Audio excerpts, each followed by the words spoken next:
Welcome to the management classes. आज इस वीडियो में हम लोग Walras system of general equilibrium को डिस्कस करेंगे। देखिए, इसको आपने देखा होगा, Walras system of general equilibrium कहते हैं, इसको हम लोग वलराज जर्नल इक्विलिब्रियम भी कहते हैं, या हम इसको खाली जर्नल इक्विलिब्रियम थ्योरी भी कहते हैं, या price and quantity determination in Walras system, अलग अलग नामों से हम इसको पुकारते हैं। सिस्टम एक ही है, ठीक है। ये बेसिकली एक मैक्रो इकोनॉमिक्स का फंक्शन है जो इकोनॉमी को एज ए होल रिप्रेजेंट करता है। यानी वलराज का जो सिस्टम है वो इंडिविजुअल यूनिट पे नहीं चलता, माइक्रो इकोनॉमिक्स पे नहीं चलता, जिसके अंदर हम लोग इंडिविजुअल यूनिट्स को लेकर काम करते हैं। ये पूरी इकोनॉमी को एज ए होल डिस्क्राइब करता है, इसीलिए हम इसको मैक्रो इकोनॉमिक थ्योरी या मैक्रो इकोनॉमिक मॉडल कहते हैं। ये डेवलप किया था फ्रेंच इकोनॉमिक्स थे जिनका पूरा नाम था लियोन वलराज।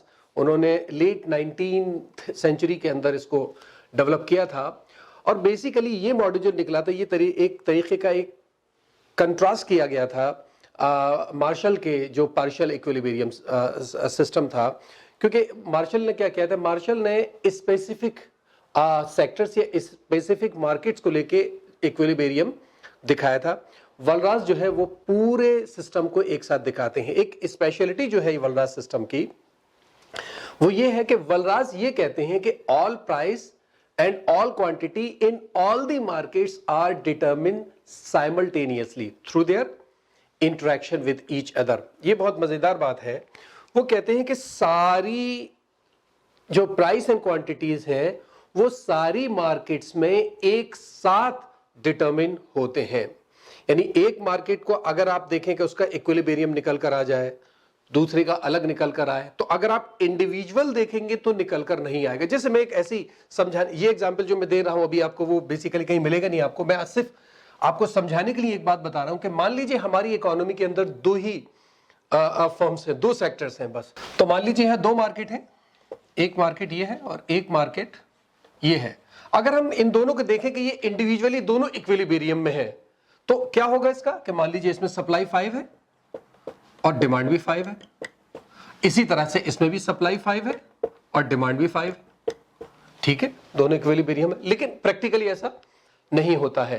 वलराज का ये कहना है कि ये सारी की सारी एक साथ इक्विलिब्रियम में आएंगी। कैसे कि मान लीजिए इसकी सप्लाई 5 है और इसकी डिमांड 4 है, तो ये तो इक्विलिब्रियम नहीं है। अच्छा, इसके अंदर अगर आप इंडिविजुअली इसकी बात करें तो इसमें सप्लाई 5 है, डिमांड इसमें 6 हो गई, ठीक है। तो हुआ क्या, इस फर्म ने 5 सप्लाई करे, 4 यहां पर कंज्यूम हो गए और एक दूसरी मार्केट में चला गया, यहां जाकर हो गया। इसने 5 किए और 5 के 5 यहां पूरे के पूरे कंज्यूम हो गए। यानी आप देखिए, अगर मैक्रो इकोनॉमिक मॉडल की बात करें तो पूरी economy as a whole equilibrium में है। यही वलराज कहते हैं। वलराज कहते हैं कि सारी मार्केट एक साथ इक्विलिब्रियम में आएंगी, इंडिविजुअल मार्केट इक्विलिब्रियम में नहीं आएगी। जितनी फर्म्स हैं, जितने फैक्टर्स ऑफ प्रोडक्शन हैं, जितनी कमोडिटीज हैं, ये सब के सब एक साथ इक्विलिब्रियम में आएंगे। यही वलराज का आइडिया है।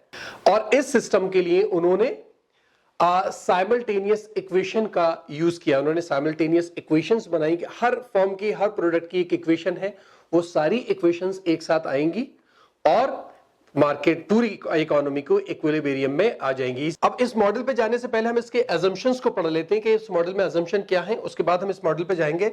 और मैं बता दूं आपकी कन्वीनियंसी के लिए कि आप चाहें तो उसको जाकर पढ़ लीजिएगा। ये मॉडल मैंने कोट सिनिस की किताब से लिया है। ए कोट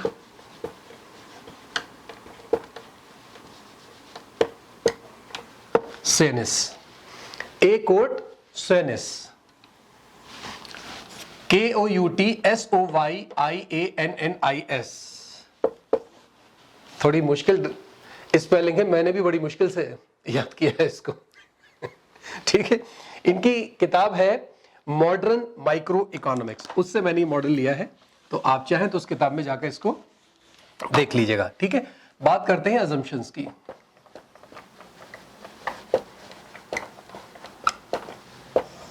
ठीक है, तो जैसे मैंने बताया पहले जो अजम्पशन हम 2 को लेकर चले हैं, तो सबसे पहले तो हम ले रहे हैं इसमें 2 फैक्टर्स हैं, 2 फैक्टर्स ऑफ प्रोडक्शन। ठीक है, उसके अंदर हम लोगों ने लेबर ले ली और कैपिटल। ये बार बार बच्चे कुछ स्टूडेंट पूछते हैं कि कैपिटल के से क्यों रिप्रेजेंट करते हैं। थ्योरीज के अंदर हम कैपिटल को के से ही रिप्रेजेंट करते हैं, ठीक है, तो उसमें कंफ्यूज ना हो। दूसरा क्या है, 2 तो हमारे पास फैक्टर्स ऑफ प्रोडक्शन हो गए और 2 ही हमने ले ली कमोडिटीज, 2 कमोडिटीज, एक्स ले लीजिए और वाई। ठीक है, इसी तरीके से 2 कंज्यूमर हम यहां लेकर चलते हैं, 2 कंज्यूमर्स, ए एंड बी ले लीजिए। यानी ये हमारी economy 2 factors of production, 2 product, 2 consumer को लेकर चलती है। जाहिर है फर्म्स तो हम मानकर चलते हैं कि 2 ही होती हैं। अब तीसरी चौथी बात आ जाती है कि गोल, फर्म्स का गोल क्या है यहां पर और कंज्यूमर्स का गोल क्या है। तो कंज्यूमर्स का जो गोल है, goal of consumer, goal of each consumer is to maximise satisfaction.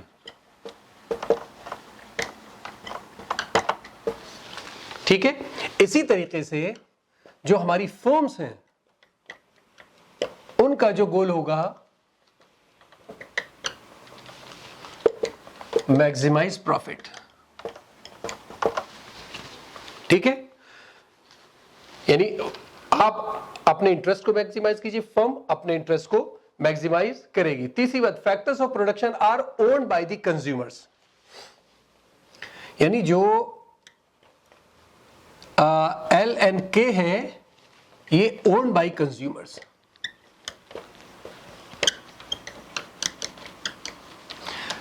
भाई मैं एक फर्म के अंदर जाता हूं तो मैं फैक्टर्स ऑफ प्रोडक्शन बन जाता हूं, घर आता हूं तो मैं कंज्यूमर बन जाता हूं।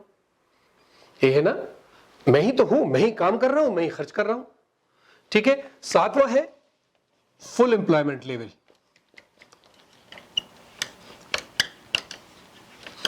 Full employment level and all incomes are all income is spent, all income spend. हम इक्विलिब्रियम में जब भी आएंगे कि जब हम मान के चलें कि फुल इक्विलिब्रियम है यहां पर और जितनी इनकम फैक्टर्स ऑफ प्रोडक्शन को मिल रही है वो सारी की सारी स्पेंड कर दी जाती है। मान लीजिए एक आदमी को एक पर्टिकुलर इनकम मिली, उसने कुछ बचा ली और बाकी स्पेंड कर दी, तो सप्लाई उतनी है, डिमांड कम हो जाएगी। तो हम ये अज्यूम करके चलेंगे कि सारी इनकम को खर्च किया जाएगा। और आखिरी हम बात मान के चलते हैं 7 में यह लिख देता हूं 8 परफेक्ट कंपटीशन।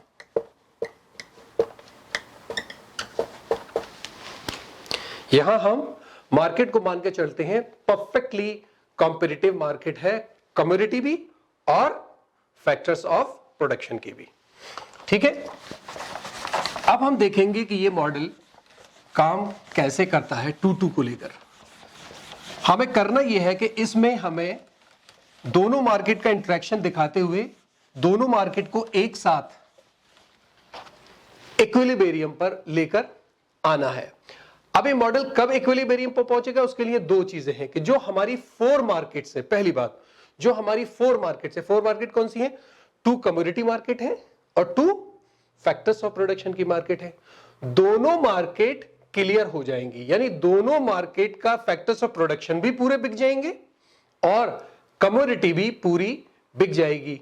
दूसरी बात, जो पार्टिसिपेंट्स हैं हमारे, चाहे वो फर्म्स हो या कंज्यूमर हो, वो एक साथ साइमल्टेनियसली इक्विलिब्रियम पर आएंगे।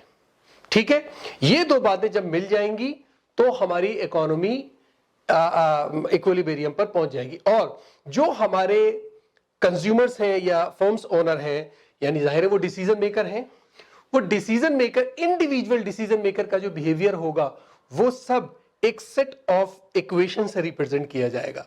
आज मैं कितना खरीद रहा हूं, कितने फैक्टर्स ऑफ प्रोडक्शन बेच रहा हूं, फर्म कितने फैक्टर्स ऑफ प्रोडक्शन खरीद रही है और कितना प्रोडक्ट को सेल कर रही है, हर एक की अपनी इंडिविजुअल इक्वेशन होगी। अब मान के चलिए, देखिए यहां पर फर्म का या इंडिविजुअल्स का, कंज्यूमर्स का डबल रोल होगा। कैसे होगा? आप पहले इंडिविजुअल की बात करें, यानी कंज्यूमर की बात करें। आप पहले कंज्यूमर है।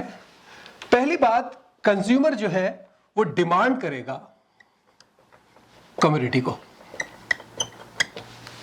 कंज्यूमर कमोडिटी को डिमांड करेगा, नहीं करेगा? दूसरी चीज, कंज्यूमर सप्लाई करेगा फैक्टर्स ऑफ प्रोडक्शन को। ठीक है। अब इनके अलग अलग फंक्शंस बनेंगे। जितनी डिमांड है उतने फंक्शंस, जितनी सप्लाई है उनके फंक्शंस। ठीक है। इसी तरह फर्म को ले लीजिए आप। फर्म भी कुछ डिमांड करेगी, कुछ सप्लाई करेगी।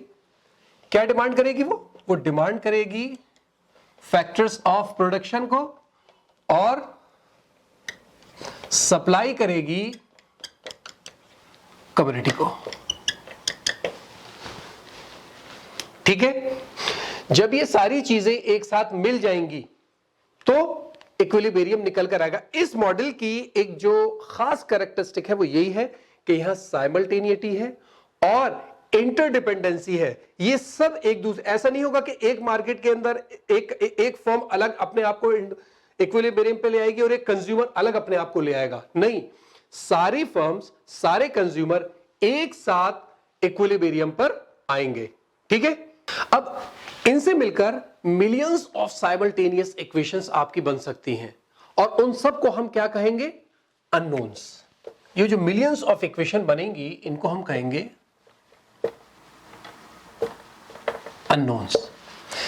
क्योंकि अभी तो हम ये देख रहे हैं कि कितनी इक्वेशंस बनेंगी वो अननोन कहलाएंगी, और जब हम चेक कर लेंगे कि हां इतनी इक्वेशंस बन रही हैं तो उन अननोन्स की जगह हमारी इक्वेशंस आ जाएंगी। ठीक है। क्योंकि मिलियंस कैसे बनेगी? अब ये देखिए ना, जितने कंज्यूमर हैं वो कंज्यूमर जितने प्रोडक्ट को यूज कर रहे हैं हर एक की एक एक होगी। मैं अगर 10 प्रोडक्ट यूज करता हूं तो 10 इक्वेशंस बनेंगी और 10 फैक्टर्स ऑफ प्रोडक्शन में दे रहा हूं। मैं इधर भी पैसा लगा रहा हूं, उधर भी लगा रहा हूं, लेबर भी कर रहा हूं, ये भी कर रहा हूं, तो उनकी अलग बनेंगी। ऐसे ही फर्म्स है। फर्म जितने लोगों को जितना प्रोडक्ट बेच रही है उन सबकी उतनी ही इक्वेशंस बनेंगी। तो ये मिलियंस ऑफ इक्वेशंस बन जाएंगी। यानी जो प्राइस और क्वांटिटी है वो सब फैक्टर्स इनपुट के बराबर होनी चाहिए, वहीं हमें जाकर इक्विलिब्रियम मिलेगा। अब देखिए यहां पर ये आप मानिए कि हमें उतनी ही कमोडिटी या फैक्टर्स ऑफ प्रोडक्शन चाहिए जितनी मार्केट है। Means as many market we required, as many market as the commodity as well as the number of factors of production. और हर मार्केट के अंदर 3 फंक्शंस होंगे। जितनी भी मार्केट बनकर आएंगी, एक तो मार्केट बहुत सारी है, फिर हर मार्केट में 3 फंक्शन बनेंगे, इसलिए मिलियंस जाकर बैठेंगे। यानी 3 तो एक इसके लिए मैं बता रहा हूं, वो हर प्रोडक्ट की अलग अलग होंगी। जैसे जो 3 फंक्शन बनेंगे हर मार्केट के अंदर, जो 3 फंक्शन बनेंगे उसमें पहला क्या होगा? डिमांड फंक्शन बनेगा। डिमांड फंक्शन हो गया पहला। ठीक है। दूसरा सप्लाई फंक्शन हो गया। ठीक है। तीसरा, देखिए डिमांड फंक्शन तैयार है आपका और सप्लाई फंक्शन भी तैयार है।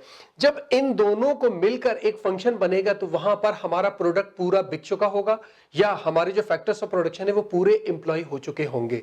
तो एक फंक्शन जो इनका बनकर आएगा उसको हम कहते हैं clearing the market equation. Clearing the market equation. हर जगह आपके ये 3 फंक्शन बनकर आएंगे और ये तीनों फंक्शन रिप्रेजेंट करेंगे कि जो आपकी क्वांटिटी डिमांडेड है वो क्वांटिटी सप्लाई के इक्वल है। तभी हमारी पूरी इकोनॉमी इक्विलिब्रियम पर जाएगी। यानी जो हमारे नंबर ऑफ डिमांड फंक्शन है that must be equal to the number of consumer, और इसी तरीके से जो हमारे नंबर ऑफ सप्लाई फंक्शन है that must be equal to the number of firms, वही फर्म जो इन प्रोडक्ट को प्रोड्यूस कर रही है। ठीक है, अब देखिए फिर मैं उसको लिखूं तो थोड़ा आसान हो जाएगा आपको कि देखिए अब जो हमारे फंक्शंस बन रहे हैं, यानी जो हमारे नंबर ऑफ डिमांड फंक्शन बनेंगे वो कितने होंगे, नंबर ऑफ, शॉर्ट में लिख रहा हूं मैं खाली डी, डिमांड फंक्शन, ये कितने होने चाहिए, नंबर ऑफ डिमांड फंक्शन हमारे कितने बनेंगे। पहले तो हम देखें नंबर ऑफ फर्म कितनी है, नंबर ऑफ फर्म, और फिर हम ये देखें कि वो फर्म कितने प्रोडक्ट को प्रोड्यूस कर रही है, कमोडिटी, नंबर ऑफ कमोडिटी, ये हमारा डिमांड फंक्शन निकल कर आएगा। ठीक है, और इसी तरीके से सप्लाई फंक्शन निकल कर आएगा। जो हमारा सप्लाई फंक्शन होगा, क्यों, number of consumer who own this factor of production. एक फर्म है ना, एक फर्म एक ही प्रोडक्ट बनाएगी। ठीक है, तो यहां देखिए आपके दो प्रोडक्ट हो गई और दो कंज्यूमर हो गए, चार बनेगा और दो यहां भी बनकर आएंगे। इस तरीके से आपके फंक्शंस बनते चले जाएंगे। अब नेसेसरी कंडीशन क्या है, नेसेसरी है लेकिन सफिशिएंट नहीं है कि जितने भी हमारे पास अननोन है उतने ही इंडिपेंडेंट फंक्शंस होने चाहिए। अननोन हमने देखे, अभी हम निकालेंगे, अभी कैलकुलेट करेंगे अननोन कितने, जितने भी अननोन निकलेंगे उतने ही इंडिपेंडेंट इक्वेशंस हमें चाहिए। ठीक है, ये नेसेसरी तो है लेकिन ये भी सफिशिएंट कंडीशन नहीं है, और भी इसके आगे कंडीशन होंगी इक्विलिब्रियम के लिए। ठीक है, अब हम मान के चलें कि जनरल इक्विलिब्रियम के लिए हमें क्या करना है कि पहले, सबसे पहले हमें अपनी इकोनॉमी को सिस्टम ऑफ इक्वेशंस में डिस्क्राइब करना होगा। हम अपनी इकोनॉमी को पूरी को सिस्टम ऑफ इक्वेशंस में डिस्क्राइब करेंगे। हम देखेंगे कि कितने हमारी इकोनॉमी के अंदर अननोन बनकर आएंगे और कितने फंक्शंस निकलकर आएंगे, क्या वो दोनों सिमिलर हैं। इसके लिए जैसे हमने अभी एग्जांपल लिया था, आपने देखा होगा, हमने उसमें अजम्पशंस ले लिए थे कि हमारे पास दो फैक्टर्स ऑफ प्रोडक्शन है, दो कंज्यूमर है और क्या कहते हैं दो कमोडिटीज हैं। आपने देखा होगा हम दो फर्म्स की बात कर रहे हैं लेकिन फर्म हमने वहां अजम्पशन में नहीं लिखा था कि दो फर्म है। उसकी वजह ये है कि हम ये मानकर चल रहे हैं यहां पर कि एक फर्म एक ही प्रोडक्ट को प्रोड्यूस करेगी। एक फर्म अगर एक्स को कर रही है प्रोड्यूस तो दूसरी वाई को करेगी। दो प्रोडक्ट हैं तो दो ही फर्म हो जाती हैं। ठीक है, तो हमारे जितने भी फर्म्स हैं वो हर एक प्रोडक्ट को प्रोड्यूस करेगी, लेकिन जो हमारे कंज्यूमर हैं वो दोनों कमोडिटीज को कंज्यूम करेंगे थोड़ा थोड़ा। ठीक है, तीसरी बात, जो हमारे कंज्यूमर्स हैं उनके पास जो फैक्टर्स ऑफ प्रोडक्शन है वो दोनों को सप्लाई करेंगे। ये तीन बातें ध्यान में रखनी है इस मॉडल के अंदर। एक फर्म एक ही प्रोडक्ट को प्रोड्यूस करेगी, जो कंज्यूमर है वो दोनों कमोडिटी को कंज्यूम करेगा थोड़ी थोड़ी, और जो वो फैक्टर्स ऑफ प्रोडक्शन को सप्लाई करेगा वो भी दोनों को थोड़ा थोड़ा करेगा। हाँ, जाहिर है ये सब एक्सोजीनियसली डिटरमिन होंगी, कोई फर्म्स का कंट्रोल नहीं है उसके ऊपर, ये करेंगे, लेकिन हम ये अजम्पशन लेकर चलते हैं। ठीक है, अब हम 2-2-2 मॉडल को बताएं किस तरह होगा। पहली बात, अब हम अननोन्स ढूंढ रहे हैं, अभी हम अननोन्स की बात कर रहे हैं। तो पहले हम अननोन कैसे ढूंढेंगे, सबसे पहले हम देखते हैं quantities demanded of X and Y by consumer. Quantities demanded by X and Y, quantities demanded of X and Y, sorry, of X and Y by consumer. Consumer कितने हैं, कमोडिटी कितनी है हमारे पास, यानी 4 अननोन्स निकलकर आ गए हमारे पास। ये 4 अननोन्स हमारे पास निकलकर आ गए। Quantity demanded of X and Y by the consumer, जो कंज्यूमर है वो एक्स और वाई, मैंने बताया ना दोनों कंज्यूमर करेंगे, तो ये 2 कंज्यूमर हैं और दोनों प्रोडक्ट को करेंगे, तो 4 अननोन बनके हमारे पास आ जाएंगे। इसी तरीके से क्वांटिटी सप्लाई होगी। क्वांटिटी सप्लाई किसकी है? KNL by consumer. Quantity supply of KNL by consumer. Again दो कंज्यूमर है और कैपिटल एंड लेबर दो फैक्टर इनपुट है। 4 अननोन्स और निकल कर आ गए हमारे पास। ठीक है, इसी तरीके से है quantities demanded of KNL by firm. Firm कितने कैपिटल लेबर को डिमांड कर रही है? Quantity demanded of KNL by firm. ठीक है, दो क्या कहते हैं, कैपिटल लेबर दो है और जाहिर है दोनों फर्म एक एक ले रही हैं, 4 हो गया। ठीक है, अब आइए कि quantity of Y and X supplied by the firm. जो क्वांटिटी X एंड Y की फर्म सप्लाई कर रही है, यानी quantity supplied of X and Y by firm, ये कितना कर रही है? एक फर्म एक प्रोडक्ट को सप्लाई कर रही है, एक फर्म एक प्रोडक्ट को सप्लाई कर रही है, तो इसका मतलब दो ही तो करेगी वो। ठीक है, एक फर्म एक प्रोडक्ट मैंने बताया सप्लाई करी है, तो दो फर्म है तो दो प्रोडक्ट सप्लाई हो जाएंगे। ठीक है, इसी तरीके से price of commodity Y and K, price of X and Y। X और Y जो प्रोडक्ट है हमारे, उसकी प्राइस कितने होंगे? दो प्रोडक्ट हैं तो दो ही तो प्राइस होंगे। इसी तरीके से price of labour and capital labour, दो ही प्रोडक्ट हैं दो ही प्राइस होंगे। अब जब आप इसको प्लस करेंगे तो 18 आएगा। ये क्या है? यानी 18 अननोन्स हमारे पास हैं।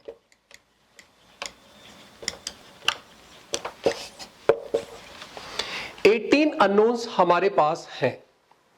अब इन 18 अननोन्स से हम ये देखेंगे कि क्या हमारे पास इतनी इक्वेशंस हैं, बन रही हैं तो इक्विलिब्रियम पर आ गए, वरना आप नहीं आएंगे। ठीक है, अब देखिए कि हमारे पास इक्वेशंस कितनी बनती हैं।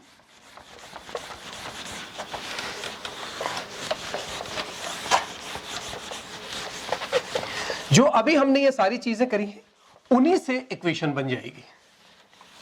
ठीक है, सो सबसे पहली इक्वेशंस हम कौन सी देखेंगे? फंक्शंस कौन सा देखेंगे? Demand function of consumer. सबसे पहले कंज्यूमर डिमांड देखी थी हमने, तो यहां हम देखेंगे डिमांड फंक्शंस ऑफ कंज्यूमर।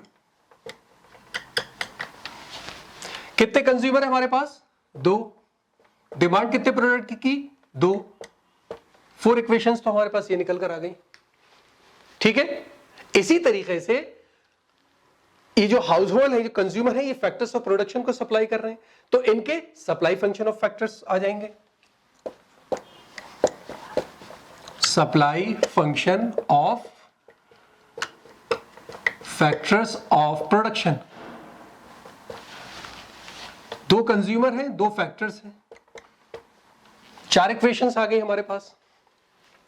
ठीक है, फर्म्स का डिमांड फंक्शन होगा, यानी demand function of factors of production. ये सप्लाई कर रहे हैं तो वो डिमांड करेगी ना। Demand function of factors of production, firm कर रही है कितनी? दो ही तो करेगी वो। दो फैक्टर्स ऑफ प्रोडक्शन है, दो कंज्यूमर सप्लाई कर रहे हैं इसको। 4 इक्वेशंस हमारे पास और आगे निकल कर। ठीक है, उसके बाद supply function of commodities. Supply function of commodities. कितनी कमोडिटीज है हमारे पास? दो कमोडिटीज है, दो ही सप्लाई फंक्शन बनेंगे उनके। ठीक है, दो ही तो बनेंगे सप्लाई फंक्शन, दो कमोडिटीज है। उसके बाद हमारी आ जाएगी clearing the market of commodity. अब मार्केट क्लियर हो रही है हमारी। Clearing the market of community function. ये कितने बन के आएंगे? कितनी मार्केट है हमारे पास?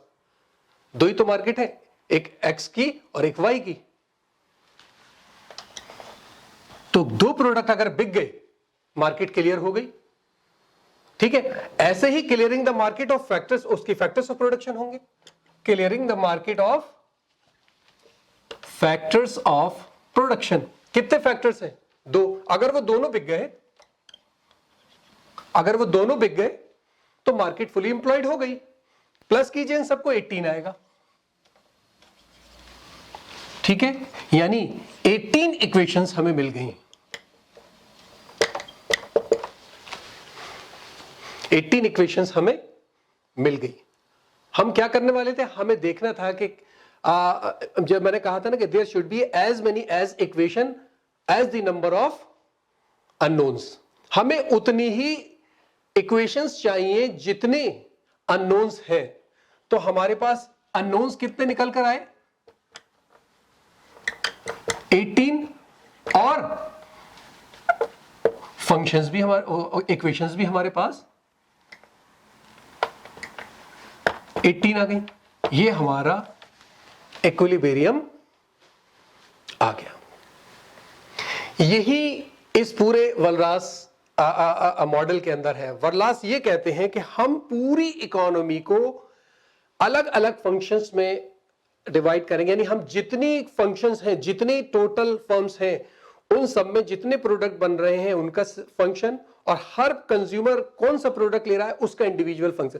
सारे इंडिविजुअल फंक्शंस को हम एक जगह लाएंगे और इक्वेशन बनाएंगे। फिर हम देखेंगे कि हमारे पास रियल में अननोन कितने, यानी ये तो हम प्रैक्टिकली देख रहे हैं कि कितने हो रहे हैं। एक हम देखेंगे कि कितने होने चाहिए, फिर हम देखेंगे इन दोनों को मिलाकर कि क्या दोनों मैच कर रहे हैं। जहां वो मैच करते हैं तो हम कह देते हैं कि पूरी economy as a whole is in equilibrium.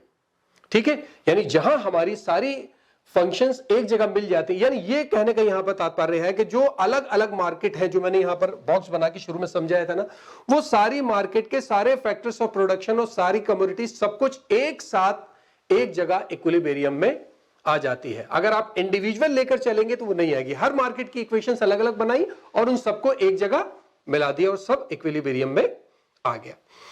ठीक है, तो मुश्किल नहीं है, थोड़ा सा कॉम्प्लिकेटेड है, लेकिन अगर कंसेप्ट आपकी समझ में आ गया तो फंक्शन आसान है। मैं ये फंक्शन और काफी फर्दर काफी डिटेल में है, मैं बहुत डिटेल में नहीं जा रहा, कंफ्यूजन पैदा हो जाएगा। अगर आपको लगे कि इसके ऊपर और वीडियो बननी चाहिए तो मैं इसके ऊपर और बना सकता हूं। ठीक है, तो इस वीडियो में इतना ही। अगर कोई प्रॉब्लम हो तो मुझे कमेंट बॉक्स में बताइए। Thank you so much.